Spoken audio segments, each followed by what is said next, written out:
ನಮ್ಮನ್ನ ನೋಡ್ಲಿಕ್ಕೆ ನೀವು ಬಂದಿದ್ದೀರಿ, ನಿಮ್ಮನ್ನ ನೋಡ್ಲಿಕ್ಕೆ ನಾವು ಬರಬಾರ್ದು.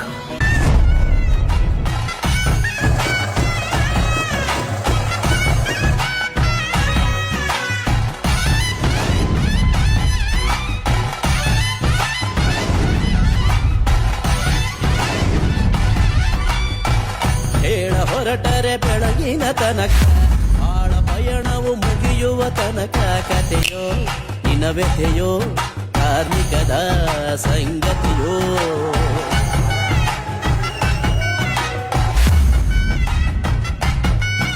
ಏನೆಂದು ವರ್ಣಿಸಲಿ, ಸೊಬಗೆಂದು ಬಣ್ಣಿಸಲಿ, ಆಸೆ ತೆಮ್ಮರೆಸದ್ದು ಕಲೆಯುವುದು ಕುಣಿತದಲ್ಲಿ.